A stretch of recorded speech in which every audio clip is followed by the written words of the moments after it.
गुरुदेव का नाम दे सकते हैं, किंतु हमारे सद्गुरुदेव व्यक्त अव्यक्त रूप से हमेशा हमारे साथ हैं। मैं जब छोटी थी और बहुत सालों तक मैं हमेशा इसी बात को पकड़े रहती थी कि सद्गुरुदेव जो भी हैं बस जो दिख रहे हैं वही हैं। पर जब स्वामी जी ने इसका एहसास कराया कि मैं जहाँ पर सशरीर नहीं हूँ, मैं वहां पर भी हूँ, तब हमने मानना शुरू किया। क्योंकि मैं कभी भी पुस्तक को पढ़कर या किसी की सुनी सुनाई बातों को नहीं मानती। बचपन से ही मैं थोड़ी सी जिद्दी रही। तो मुझे याद आता है कि हमारे सदगुरुदेव जब 40 साल पहले बोकारो की धरती पर हमने उनको देखा था और जब वो आते थे तो उनका जो पदार्पण होता था वो कैसा होता था। मतलब लगता था कि जैसे हम लोग किसी घर के, लगता ही नहीं था कि स्वामी जी कोई सत्ता है। उनका इतना सहज वाणी, इतनी सहजता से वो मिलते थे, इतना सुलभ थे। सदगुरुदेव की कभी सोचती तक नहीं थी कि ऐसा कभी हो जाएगा कि सेवक से कहना पड़ेगा थोड़ा सा स्वामी जी से बात करना था, थोड़ा सा जाना था, थोड़ा सा मिलना था, ऐसा कहना पड़ेगा। एक बार की बात है, हम लोग सब कोई छोटे थे, हमारे घर पे स्वामी जी ठहरे। हम लोग बहुत खुश थे और समझ में ही नहीं आ रहा था कि क्या करना चाहिए। माँ अलग परेशान थी कि स्वामी जी को क्या खिला दें, कैसे खिला दें, इनको क्या भोग लगा दें। पिताजी अलग परेशान, हम लोग फूल तोड़ने में जुटे हैं। श्वेत फूल कहाँ मिलेगा? अब तो हर तरह के फूल हम लोग स्वामी जी के चरणों पे रख देते हैं। किंतु एक समय था जब हम लोग सिर्फ सिर्फ सफेद फूल ही स्वामी जी को चढ़ाया करते थे। और मेरा ध्यान हमेशा ये रहता था कि स्वामी जी डंडा को लेकर क्यों घूमते हैं, और उनका डंडा छूने में ही परेशान रहते थे कि कब उनका डंडा हम छुए देखें। और जो सेवक थे, एक उनका नाम पहले होता था, एक बिहारी जी करके आते थे साथ में स्वामी जी के, और वही सारा कार्य करते थे स्वामी जी का। तो मुझे बड़ा जैसे ही छूते थे तो वो आके सामने में बोलते थे, ए बच्ची तुम क्यों छू रही है, मैं हूं ना। तो मुझे थोड़ा-सा लगता था कि क्या औरत होना और नारी होना इतना खराब चीज़ होता है कि हम एक शक्ति, एक ऊर्जा के पास नहीं हो सकते, बैठ नहीं सकते, बात नहीं कर सकते, उनकी सेवा नहीं कर सकते, उनका चरण स्पर्श नहीं कर सकते, उनके चरण को नहीं दबा सकते। किंतु जैसे-जैसे समय आता गया, स्वामी जी हर चीज़ को क्लियर करते गए। क्योंकि स्वामी जी को तो इससे भेद नहीं है, पर समाज को भेद है।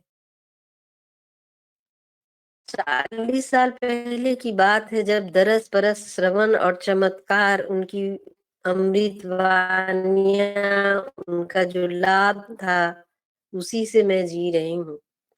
वो जो संदेश था, वो जो उनकी भविष्यवाणियां थी, वो जो हीरे और पारस उन्होंने मेरे हृदय को दे दिया, उसे मैं अभी भी संजो कर रखती हूँ। और अपने अंतरतम की यात्रा में मैं उनको हमेशा प्रणाम की मुद्रा में देखती हूँ।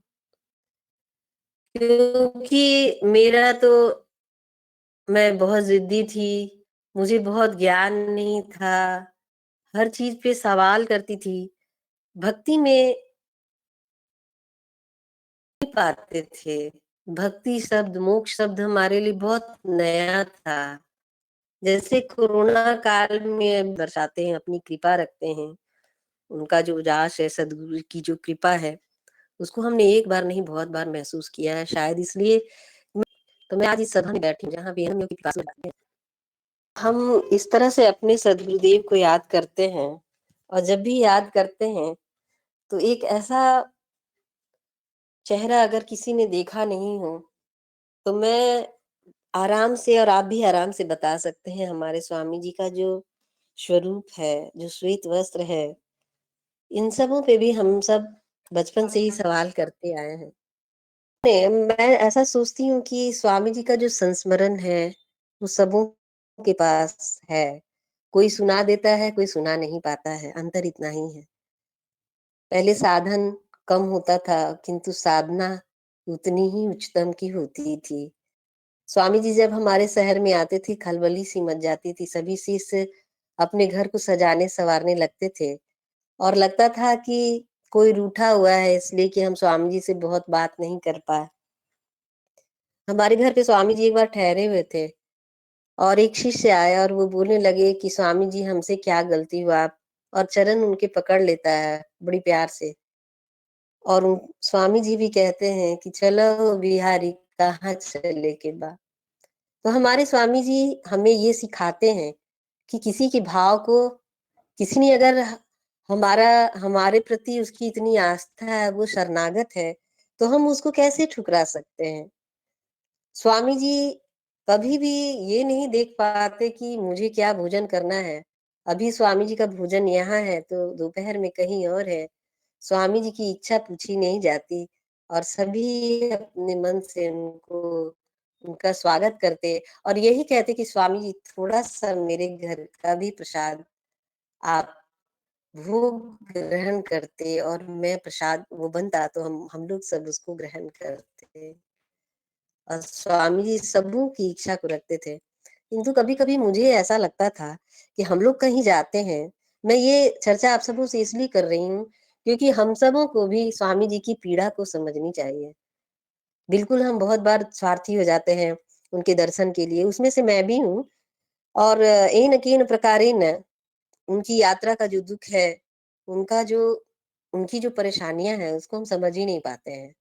और कभी-कभी हम बहुत दुखी हो जाते हैं और स्वामी जी जब बातों ही बातों में कहते हैं कि देखिए, ये जो पुराने शिष्य लोग हैं ना, वो ज़्यादा बुरा मान जाते हैं।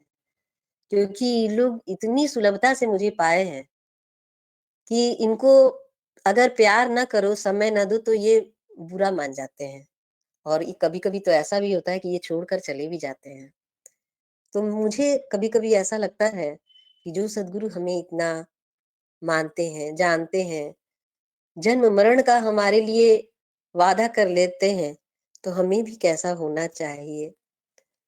सबसे अच्छी बात पहले ये होती थी कि प्रचार उतना था नहीं, तो स्वामी जी हमसे जो भी वार्तालाप करते थे, मेरी हमारी जिज्ञासाओं का जो समाधान होता था, किसी को ये मंज़ूर नहीं था कि कोई दूसरा कर दे।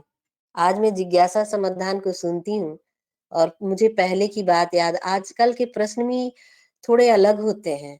पहले के बड़ा जो शिष्य होते थे, वो अलग तरह के प्रश्न करते थे। कहते थे स्वामी जी के पास जाके हाथ जोड़ के, स्वामी जी हमरा तो साधन अभ्यास कुछो ना आवेला, अब मैं करतार जानीला ना। त रउरा का हमरा मतलब इतना उनके अंदर कॉन्फिडेंस रहता था कि यही हरि है, यही भगवान है, यही सद्गुरु है, यही हमको पार उतारेंगे। उनकी जो जिज्ञासा होती थी, एकदम पैर पकड़ के वो एकदम बोलते थे कि ना, ना रउरा कहीं तबे हम हटब। और स्वामी जी इतना खिलखिला के हँसते थे और उसके सर पे हाथ रख देते थे और कहते थे कि आपको कोई शक है क्या? इस जन्म में नहीं मिलेंगे, तो दूसरा जन्म में तो फिर मिलेंगे ना। तो वो आराम से बोलता था, ना ना स्वामी जी करार करें कि यही जन्म में हमरा मुक्ति मिल जाए। तो मुझे ये लगता था कि ये जो मुक्ति शब्द है, इसके लिए हम लोग सब इतना क्यों परेशान रहते हैं? क्या स्वामी जी का सानिध्य मिल रहा है, हम उनके पास हैं, ये क्या बहुत बड़ी बात नहीं है? मैं छोटी थी और सभी मुझे सिखाते थे, स्वामी जी से ये पूछ दो ना, वो पूछ दो, वो कर दो। तो हम अब बहुत बड़े आराम से बोलते थे कि स्वामी जी तो इतने अच्छे हैं, आप लोग इतना डरते क्यों हैं स्वामी जी से? तो एक लेडीज़ थी जो पंजाब की थी, तो वो स्वामी जी की से आकर बोलने लगी कि स्वामी जी हम लोग तो गुरु नानक देव को मानते हैं, गुरु गोविंद सिंह को मानते हैं। मैं कैसे भला आवाज मेरी इच्छा बहुत है आपको हम आप हमको बहुत अच्छे लगते हैं स्वामी जी, लेकिन हम लोग अपना जो पगड़ी है, वो किसी के सामने नहीं रखते। तो वो बड़ी प्यार से स्वामी जी के पास खड़ी हो जाती थी और कहती थी, "हम अपना पगड़ी कैसे दे दें स्वामी जी? हम बाल तो रखते हैं।" स्वामी जी ने कहा, "इसकी ज़रूरत क्या है? मैं कभी किसी की पगड़ी लेकर क्या करूँगा? आप शिष्य हैं, इतना ही बहुत है आपके लिए।" तो इतनी सहजता से किसी बात को स्वामी जी समझाते थे और मुझे लगता था कि अरे! जब सब लोग प्रश्न कर रहे हैं, तो मुझे भी तो